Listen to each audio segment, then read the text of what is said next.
अस्सलाम वालेकुम। कैसे हैं आप सब? ठीक हैं, खैरियत से हैं? मैं भी ठीक हूँ, अल्लाह के करम से। अल्लाह पाक सबको ठीक रखे जनाब। गर्मी के हालात बुरे ही हैं। देखो खेस डाला हुआ मैंने, क्या करें। गर्मी, बारिश की वजह से मैंने खेस डाला था। धूप भी आती है और बारिश भी। ये बारिश की वजह से मैंने डाला था। बारिश के जो फुहार होती है ना, फिर वो अंदर कमरे तक आ जाती है। तो इसलिए, हालांकि यहाँ शीट डालनी चाहिए थी, लेकिन अब क्या करें। यहाँ पे मैंने एक चादर सी खेस सा था, ये मैंने डाल दिया था ऊपर। और ये देखो एहसान सब कितने बड़े बड़े गमले लेकर आए।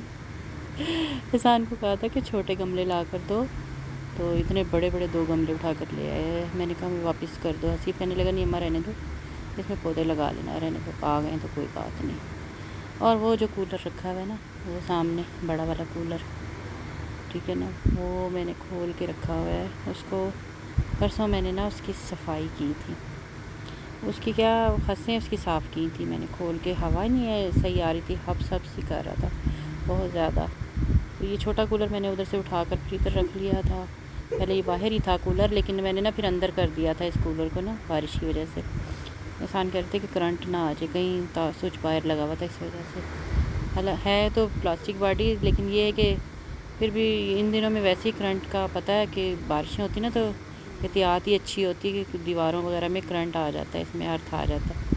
तो खैर वो मैंने अंदर रख लिया था उठाकर, यहाँ लगाया था। कूलिंग कर रहा था क्योंकि बारिश हुई थी, उसकी वजह से सही था। और देखो मेरे पाँव में ना इतनी स्वेलिंग हुई हुई, इतनी ज़्यादा। अब तो फिर भी कुछ कम हो गई है स्वेलिंग। पहले बहुत ज़्यादा स्वेलिंग थी, उसकी वजह से देखो जूती के भी निशान। जूती पहनी नहीं जा रही थी, उससे ज़ख़म हो गया जूती की वजह से। ऐसे इतनी स्वेलिंग, इतनी ज़्यादा स्वेलिंग हो रही थी। और फिर हमने घर ही बुला लिया था ना ब्लड टेस्ट करने के लिए, तो उसने आके फिर ब्लड टेस्ट किया है। सारे टेस्ट मैंने करवा लिए हुए थे, अल्ट्रासाउंड भी करवा लिए थे, सारे टेस्ट क्लियर हो गए थे। लेकिन ये कोलेस्ट्रॉल और यूरिक एसिड का टेस्ट रह गया था, वो मैंने करवाया। तो फिर ये बड़ी अच्छी सर्विस है इनकी, फ्री होम सर्विस है। आ जाते हैं तो ये जो लेबॉर्ट्री वाले हैं, अब अच्छा सिस्टम है ये वैसे, कि घर ही आके ज़रा ये कि टेस्ट वगैरह, ब्लड टेस्ट ले जाते हैं, फिर रिपोर्ट भी दे देते हैं। और बड़ी सहूलत हो गई है ये शुक्र है अल्लाह का, वरना जाना पड़ता था और मुश्किल हो जाती थी फिर। ये अल्लाह का करम है कि ये अच्छी सर्विस है इनकी, फ्री होम सर्विस है ये। चार्जेस तो वही होते हैं जो टेस्ट वगैरह के होते हैं, वही ले लेते हैं बस। खैर बाकी वैसे फ्री है सर्विस। ये देखो मेरे पैरों में कैसी इतनी ज़्यादा स्वेलिंग, जूती वाकई नहीं पहनी जा रही, बड़ी मुश्किल हो रही थी। और ऐसी हो रही थी जैसे जलन हो रही है हाथों पैरों में, स्किन के ऊपर बहुत ज़्यादा हो रही थी हाथों पैरों के। अब देखो रिपोर्ट आएगी, खैर रात को मिलेगी रिपोर्ट, फिर ही डॉक्टर से जाके दवाई शवाई लेंगे कि क्या बताते हैं डॉक्टर। दवाई तो रात को भी ली थी मैंने, दर्द हो रही थी बहुत ज़्यादा, जोड़ों में दर्द हो रही है। और ये देखो मैंने कहा कूलर दिखाऊं, ये नज़दीक से, ये देखो कि कूलर ना लीक कर रहा है। ये पता नहीं टायर के पास से कर रहा है इसके। तो इसमें पानी ये मैंने रहने दिया था। मैंने कहा चेक करते हैं कि किस साइड से ये लीक कर रहा है ना। तो देखा तो इधर से लीक कर रहा था। ये मैंने खसें ये देखो साफ़ करके रखी बड़ी अच्छी, क्योंकि पिछले साल भी मैंने साफ़ की थी और मैंने जो वीडियो भी बनाई थी ना, तो जब भी मैंने साफ़ किया था, जब इसे कूलर को खोला था। लेकिन डस्ट है ना वो आ जाती है, ज़ाहिर है पंखा इसका जब चलता है तो सारी वो डस्ट खींचता है, वो इसके अंदर जमा हो जाती है। इतनी डस्ट थी ना, इतनी यकीन जानो, इतनी वो मैं गंदी मिट्टी मिट्टी निकली है इस कदर। इसके वो जो मैंने दिखाया ना पहला वाला, उसका तो मैंने वो जो हनी पैड उसका अंदर का निकाल के वो दोनों साइड से साफ़ किया था। इसको ऐसे मैंने फ्रेम में लगा रहने दिया, इसको एक ही साइड से यहाँ से साफ़ किया, इसलिए इतना ज़्यादा नहीं साफ़ हुआ।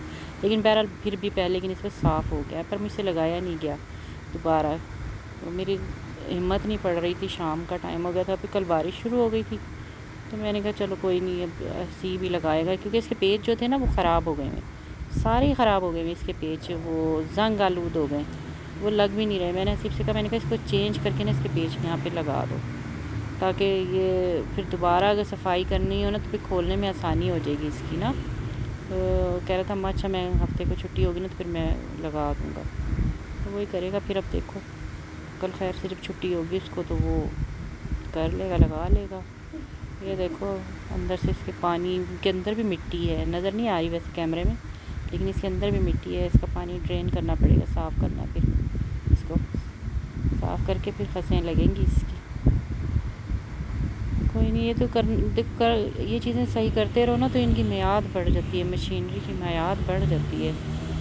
इनको रखना और मेंटेन करना बड़ा काम रखता है, संभाल के रखना, साफ़ सुथरा करना। अभी भी गंदा है, अंदर से हो गया है डस्ट वगैरह, ये देखो डस्ट नज़र आ रही है।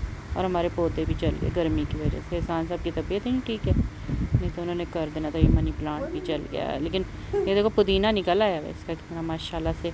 बरसात अब शुरू होगी ना, पुदीना निकलेगा। गुल दोपहरी के फूल भी निकल रहे हैं, और ये तो दोपहर को सूरज के बाद से ख़त्म हो जाते हैं। और बाकी मेरे टमाटर कितना दुख हो रहा है ना, ये सारा ही जल गया। वो 2 पौधे तो सारे जल गए। उसका सीज़न था, ये छोटे कहते ना, इसका सीज़न ख़त्म हो गया छोटे वाले गमले का में जो फूल लगे हुए थे। और जो टमाटर का था ना, वो तो सारा ही ख़त्म हो गया। इसको भी आसान सा भी गंजा कर देंगे, इस पौधे को भी जब सफाई करने पे आएंगे ना, वो सारा इसको गंजा कर देंगे, क्योंकि फिर नए पत्ते निकलेंगे ना, ये जल गए हैं, ये फिर बढ़ने नहीं ना देते दूसरे पत्तों को फिर, इसलिए। कोई नहीं, वक्त के साथ साथ हर चीज़ देख लो। क्या अल्लाह ताला ने हद रखी है हर काम की। और आसमान पे ऐसे हुआ था, गुबार गुबार सा हुआ, और गर्मी हो रही थी, हवा ऐसे हो गई जैसे बंद ही हो गई। फिर अल्लाह ताला बस करम रखे सबके ऊपर। एहसान साहब कहने लगे मुझे खिचड़ी बना दो। मैंने कहा अच्छा जी, बना देती हूँ खिचड़ी। चावल ये भी था, शुक्र था घर में रखे हुए थे, तो मैंने कहा चावल चुन के ना पतली कहते पतली सी खिचड़ी मैंने कहा अच्छा पतली सी बना देती हूँ ना, कोई बात नहीं।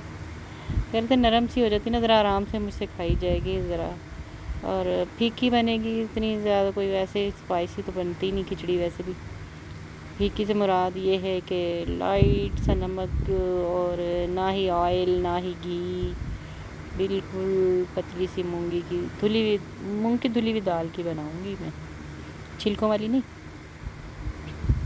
धुली हुई दाल की बनाऊंगी। तो बस गर्मी इतनी है, किचन में खड़े होने को भी दिल नहीं करता। ये चीज़ें वैसे भी जल्दी बन ही जाती हैं, शुक्र है अल्लाह का शुक्र है, जल्दी बन जाते। चावल रोटी और सालन बनाना मुश्किल हो जाता है।